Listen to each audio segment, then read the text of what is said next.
Welcome to সুমিত্রাস kitchen. অনেক দিন পর আবারও নতুন রেসিপি নিয়ে হাজির হয়েছি। টক ঝাল মিষ্টি আমের আচার তৈরি করে দেখাচ্ছি। আমি ফজলি আমের টক ঝাল মিষ্টি আচার তৈরি করছি। তার জন্য আমি কাঁচা আম, ফজলি আম কাঁচা কেটে নিয়েছি পিস পিস করে, আর ফ্যানের তলায় শুকানোর জন্য রেখে দিয়েছিলাম 2 ঘন্টা ধরে। হলুদ লবণ কিছুই দিইনি, রোদে দিইনি তাই। আমগুলো এখন আমার মোটামুটি একটু ঝরঝরা ভাব হয়েছে, এবং আমি এখানে জোগাড় করে রেখেছি জিরা, ধনিয়া আর মেথি অল্প পরিমাণে নিয়েছি, আর 3-4টা শুকনো লঙ্কা দিয়েছি, ভেজে নিয়েছি শুকনো কড়াইয়ে, ভালো করে ভেজে নিয়েছি লাল করে। আর এখানে সরষের তেল নিয়েছি, আর একটু 5 ফোড়ন লাগবে আমার। আর এখানে আমি গুড় আর চিনি শুধুমাত্র জল দিয়ে একটু গলিয়ে নিয়েছি। এটা ঠান্ডা হয়ে গেলে আমি এটাকে ছেঁকে নেব, তাহলে যে গুড়ের নোংরা সেটা বেরিয়ে যাবে। আর তারপরে আমি আবার আচারটা তৈরি করব। এই যে আমি গুড় আর চিনি জাল দিয়েছিলাম, সেটা ছেঁকে নিয়েছি। এই ছেঁকে নেওয়ার জন্য কত নোংরা আমাদের বেরিয়ে গেছে।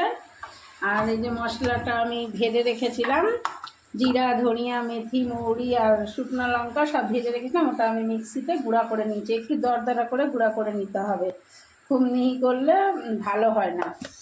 আর এটা ঢাকা রেখেছি যেন সেন্টটা উড়ে না যায়।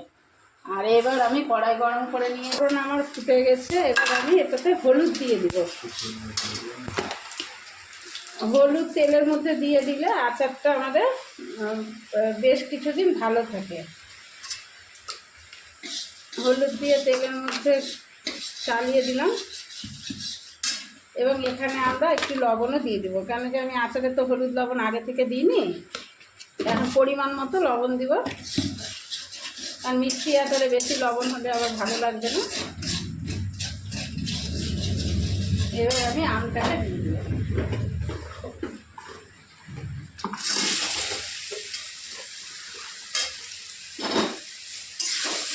এবার আমটা হালকা আছে ভালো করে কষতে থাকবো। আমটা আমার কষতে কষতে আমটা মোটামুটি সিদ্ধ হয়ে গেছে, ভালোভাবে সিদ্ধ হয়ে গেছে। এখন আমি এটাতে একটুখানি মশলাটা দিয়ে দিব কিছুটা, তাহলে মশলাটা আমের সঙ্গে মেখে যাবে। এই মশলাটা দিয়ে চালিয়ে তারপরে আমি এটাতে এই যে গুড় আর চিনির যে রস করে রেখেছি, এই রসটা দিয়ে তারপরে জাল দিব ভালো করে। এই গুড় চিনির রসটা আমি দিয়ে দিলাম।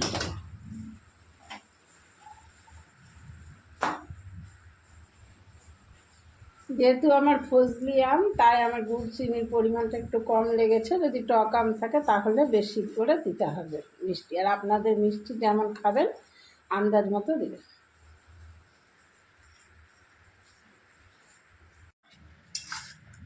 এবার আমি গুড় চিনির সিরাপ দিয়ে এখন আমটাকে জাল দিচ্ছি। এখন ঘন হওয়া পর্যন্ত অপেক্ষা করব।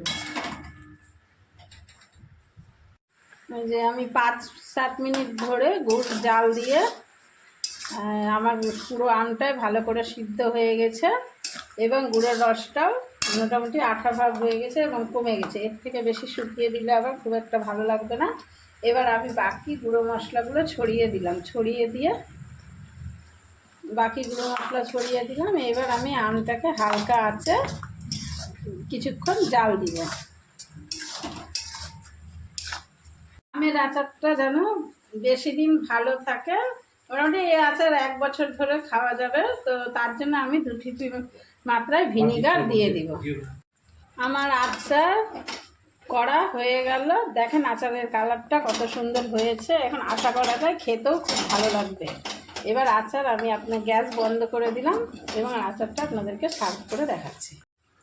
এই যে আমার আচার কমপ্লিট হয়ে গেছে। এবার আপনারা এইভাবে বাড়িতে তৈরি করে দেখবেন। আচারটি খেতে ভালো হলে চ্যানেলটিতে লাইক, কমেন্ট, শেয়ার করে দেবেন। ধন্যবাদ।